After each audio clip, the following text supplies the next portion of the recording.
중앙선거관리위원회가 지난 6월 1일 실시한 제8회 전국동시 지방선거의 투표율 분석 결과를 공개했습니다. 제8회 지방선거에서 70대의 투표율이 가장 높은 것으로 나타났는데 이번 분석은 선거인 명부를 근거로 전체 선거인의 10.3%를 대상으로 실시했습니다. 2022 대한민국 열린토론대회 예선과 본선이 11월 1일부터 4일까지 온라인으로 진행됐습니다. 예선과 본선을 통과한 고등학생부와 대학생부 각각 4개 팀은 오는 12일 OBS 경인TV 스튜디오에서 토너먼트 형식의 준결승과 결승전을 치릅니다. 중앙선거관리위원회가 오는 10일 2022 서울국제선거포럼을 과천중앙선관위 대강당에서 개최합니다. 서울국제선거포럼은 세계 각국의 선거기관과 국제기구 전문가를 초청해 민주주의와 선거에 대해 논의하는 행사입니다.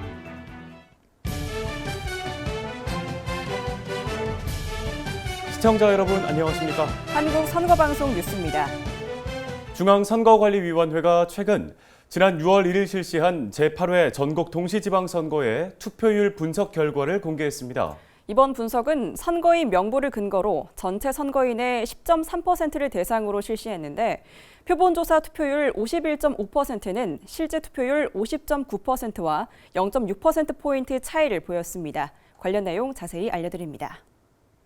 지난 6월 1일 실시한 제8회 전국동시 지방선거에서 70대의 투표율이 가장 높은 것으로 나타났습니다. 최근 중앙선거관리위원회가 발표한 제8회 전국동시 지방선거의 투표율 분석 결과를 살펴보면 70대의 투표율이 75.3%로 가장 높고 이어 60대, 50대 순이며 19세가 35.7%로 가장 낮았습니다. 30대 이하 연령층에서 투표율은 30%대로 저조한 반면 40대 이후 연령대가 높을수록 투표율이 높아지는 경향을 보였습니다. 지난 제7회 전국동시 지방선거와 비교해봤을 때 70대와 80대 이상을 제외한 전 연령대에서 투표율이 하락한 것으로 나타났습니다. 성별 투표율은 여성이 52.5%, 남성이 50.6%가 투표에 참여해 지난 제7회 지방선거와 마찬가지로 여성 투표율이 남성보다 높았습니다. 성별 연령대별 투표율은 남성과 여성 모두 70대가 각각 79.7%, 71.5%로 가장 높았고 50대 이하에서는 19세를 제외하면 여성이 남성보다 높은 투표율을 보였습니다. 하지만 60대 이상부터는 남성의 투표율이 여성보다 높게 나타났습니다. 성별 지역별 투표율은 남성과 여성의 상위 3개 지역 모두 강원, 전남, 경남인 것으로 나타났습니다. 같은 지역 내 남성과 여성의 투표율 격차는 광주가 3.6%포인트로 가장 크게 나타났고 부산, 대구, 전남 순으로 투표율 격차를 보였습니다. 제8회 지방선거의 사전투표율은 20.6%인데 남성이 21.7%, 여성이 19.5%로 남성이 여성보다 2.2%포인트 높은 것으로 나타났습니다. 연령대별로는 60대와 70대가 가장 높은 투표율을 보였고 18세는 사전투표율이 가장 낮았습니다. 사전투표율이 높은 지역은 남성과 여성 모두 전남, 강원, 전북인 것으로 나타났으며 행정구역 크기별로는 면지역이 29.3%로 가장 높았고 읍, 특별시, 중소도시, 광역시 순이었습니다. 한편 제8회 지방선거의 재외국민 선거인 수는 총 75,610명으로 지난 제7회 지방선거보다 17,573명 증가했고 외국인 선거인 수는 총 127,003명으로 지난 제7회 지방선거보다는 29,954명 늘어났습니다. 중앙선거방송 토론위원회는 매년 청소년들의 정치적 관심을 제고하고 올바르고 성숙한 토론 문화 활성화를 위해 고등학생과 대학생을 대상으로 대한민국 열린토론대회를 개최하고 있습니다. 2022 대한민국 열린토론대회 고등학생부와 대학생부 예선과 본선이 지난 1일부터 4일까지 온라인으로 진행됐는데 자세한 소식 알아봅니다. 중앙선거방송 토론위원회가 개최하는 2022 대한민국 열린토론대회 고등학생부와 대학생부 예선과 본선이 지난 1일부터 4일까지 온라인으로 진행됐습니다. 32개 팀이 참가한 고등학생부 예선은 11월 1일 8개 조로 나뉘어 비대면 조별리그로 실시됐는데 초중등학교 교원의 정당 가입을 허용해야 한다를 주제로 열띤 토론을 펼쳤습니다. 예선을 통과한 16개 팀은 비대면 토너먼트 형식으로 교육감 선거 선거권 연령을 16세로 하향하여야 한다를 주제로 16강과 8강을 치렀습니다.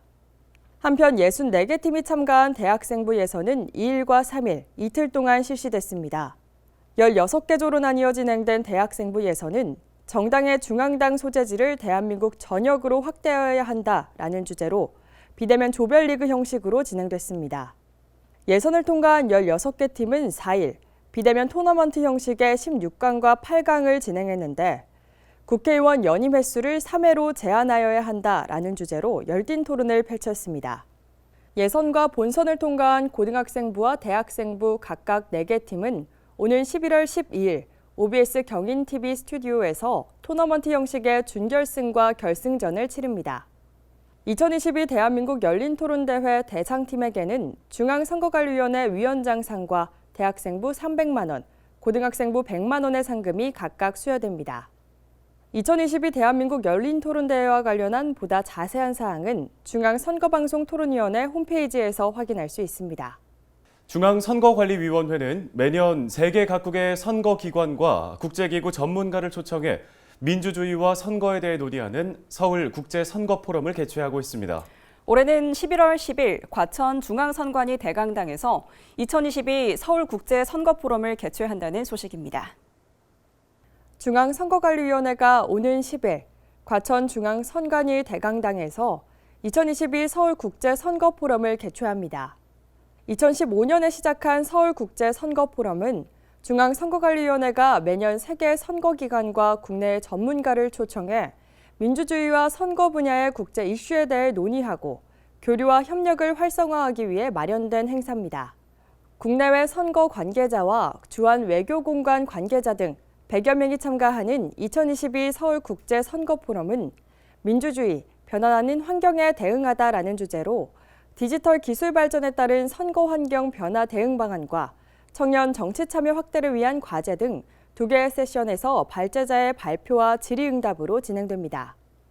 2022 서울국제선거포럼은 인터넷상 화상회의인 웨비나 방식으로 진행되며 중앙선거관리위원회 공식 유튜브 채널을 통해 실시간으로 시청할 수 있습니다.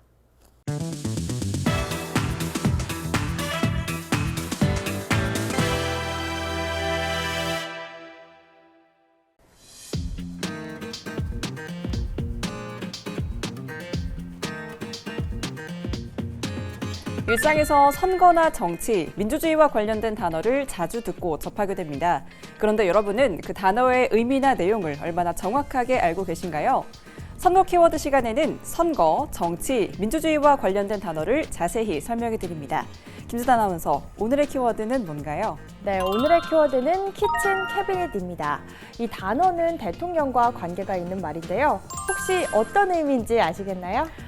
제가 선거 키워드를 진행하면서 느끼는 건데 정치에서 자주 사용하지만 제가 모르는 말이 참 많더라고요. 이 키친 캐비넷도 감이 잘 안 오는데요. 네, 그래서 또 우리 코너가 있는 거 아니겠어요? 이 키친 캐비넷은 대통령의 식사에 초대를 받아 담소를 나눌 수 있을 정도로 격이 없는 지인을 말합니다. 다시 말하면 대통령과 사적 이해나 정치 관계로 얽혀있지 않고 여론을 전달하는 통로 역할을 하는 사람들을 바로 키친 캐비닛이라고 하는 거죠. 그렇군요. 이 사람들은 대통령에게 어떤 역할을 하는 건가요? 네, 키친 캐비닛은 비공식 자문위원이라고 부릅니다. 이권에 개입하거나 정책을 좌우하지도 않고 전문성을 바탕으로 자문한다는 특징이 있습니다.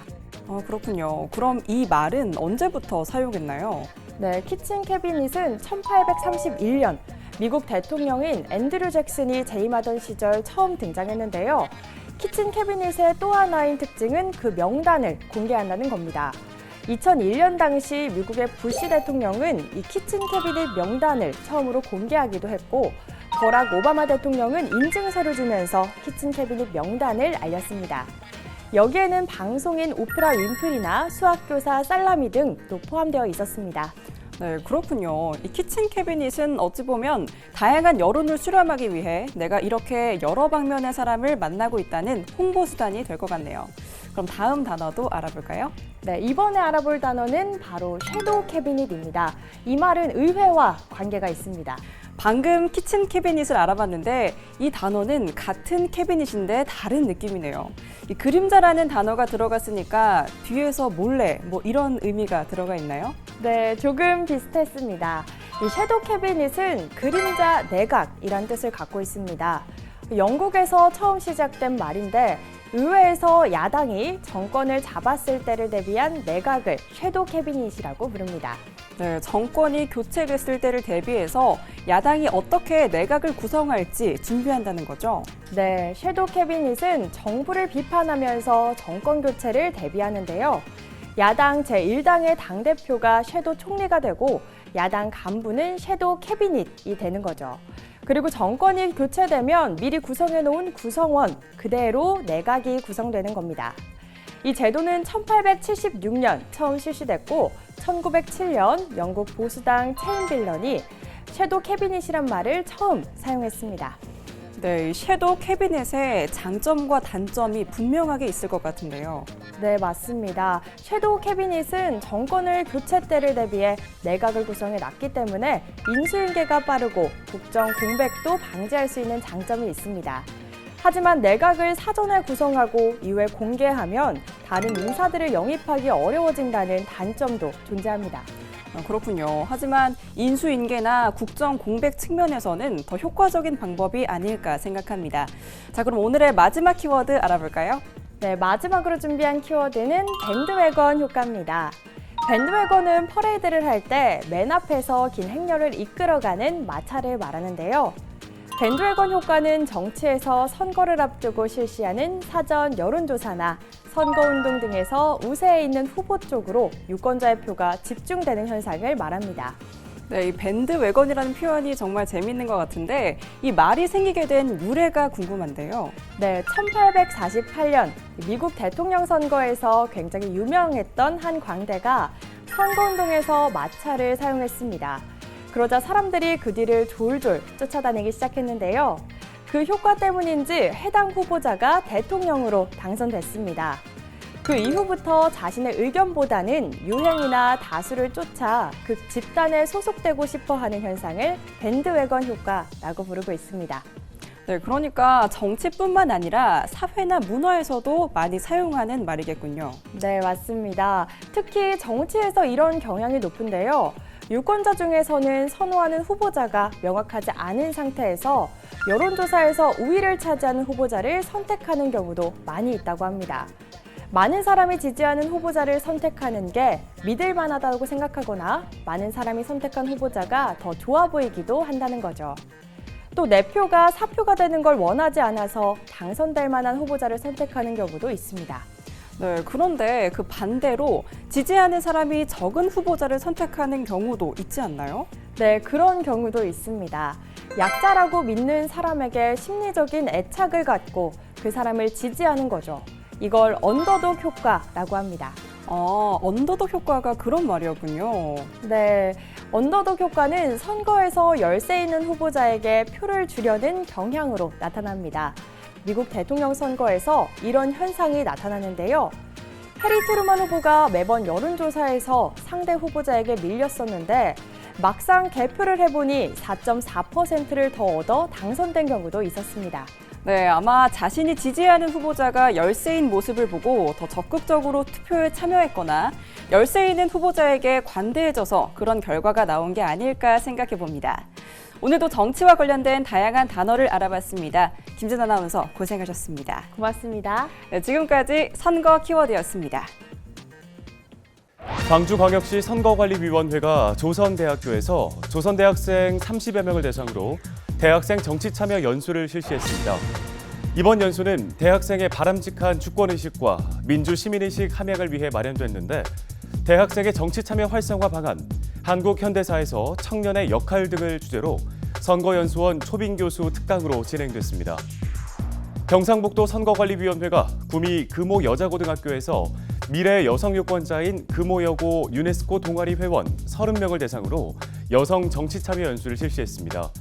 여성의 주권의식을 함양하고 정치 참여를 제고하기 위해 마련된 이번 연수는 여성의 정치 참여에 대한 강의와 토론, 투표 체험 등 다양한 프로그램으로 진행됐습니다. 이를 통해 금호여고 학생들은 여성 참정권의 역사와 선거제도의 발전 과정을 이해하고 여성 정치 참여의 중요성을 깊이 인식하는 시간을 가졌습니다. 대전광역시 선거관리위원회 1390 공명선거봉사단이 정당과 함께 사랑 나눔 연탄 배달 봉사활동을 실시했습니다. 이번 봉사활동은 겨울철 난방의 어려움을 겪고 있는 소외계층을 대상으로 진행됐는데 정당 당직자 10여 명과 함께 대전시 대덕구 관내 소외계층 15가구에 연탄 4,500장을 전달했습니다. 지난 2011년 구성된 1390 공명선거봉사단은 대전선관위 직원들이 매달 기부하는 성금으로 운영되며 소년, 소녀 가장 후원, 소아암 환우 돕기, 저소득층, 독거노인 연탄 후원 등 다양한 사회 공헌 활동을 하고 있습니다.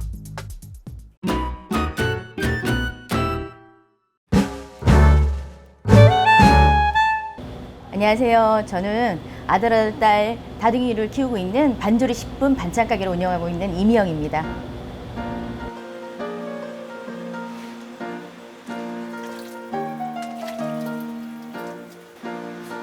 한 9년 전에 오픈을 하게 되었는데요. 저희 신랑이 되게 미식가예요. 그러다 보니까 소고기 볶음 고추장이 첫 메뉴로 시작을 해서 소문이 나기 시작을 했어요. 그러다 자꾸 반찬 가게를 하라고 사람들이 추천을 해주는 거예요. 그래서 어쩌다 보니 반찬 가게를 차리게 되었어요. 지금 한 50여 가지 정도 되고 있어요. 그리고 매일 특선 메뉴는 하루에 3가지를 정해서 매일 바꿔가면서 로테이션으로 하고 있어요. 저희 거 먹고 맛있어서 또 찾아왔어요 하실 때, 아니면 다른 분한테 소개시켜주고 싶어요. 택배도 되나요? 이럴 때 물어보실 때 정말 보람을 느끼고 있습니다. 한국 많으시죠? 많죠. 제가 개인으로 문자 보내는 것만 한 4,000명 정도 됩니다.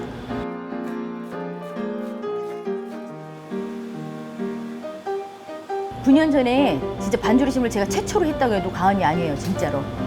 그때는 오븐 잡채, 골뱅이 쫄면 이런 걸 반조리로 해서 판매하는 곳은 진짜 없었거든요. 다른 가게는 반조리로 냉동 제품이 많아요. 근데 저희는 신선 제품으로 반조리를 만들고 있어요. 그리고 매일매일 다른 메뉴를 발굴해서 새로운 메뉴를 발굴해내고 있어요. 아이들이 먹는다 생각하고 만드는 거라 꼭 자부심을 갖고 일하고 있습니다. 저희 신랑이 최고라고 말씀을 해주시니까. 제가 아기가 셋이다 보니까 봉사활동을 많이 하기 시작을 했어요. 녹색 활동도 시작하고 독거노인 반찬도 기부하고 취약계층 그런 분들에게 가끔씩 반찬 같은 걸 기부하고 있어요. 근데 뭐 같이 나누면 좋은 거잖아요. 자, 앞으로는 냉동 제품이 아닌 냉장 반조리 식품으로 공장화를 시켜서 운영해 보는 게 제 희망이고요. 그 운영을 하면서 지속적으로 지금까지 해온 독거노인이나 취약계층 장애인분들께 계속 봉사할 수 있는 게 저의 희망입니다.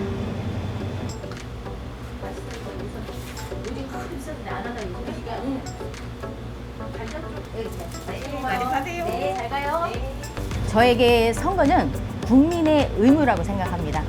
저의 소중한 한 표를 투표할 수 있고 그 뜻을 전달할 수 있다는 게 저의 최고의 소중한 희망이라고 생각합니다, 저는. 그래서 앞으로도 저의 소중한 한 표를 행사하겠습니다.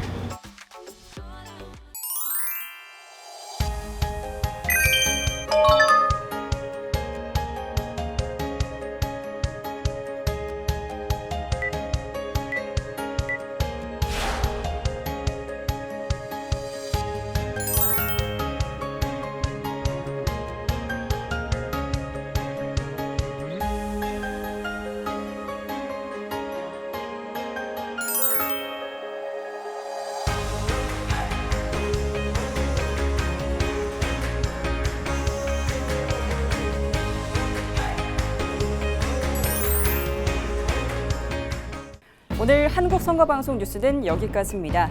시청해주신 여러분 고맙습니다.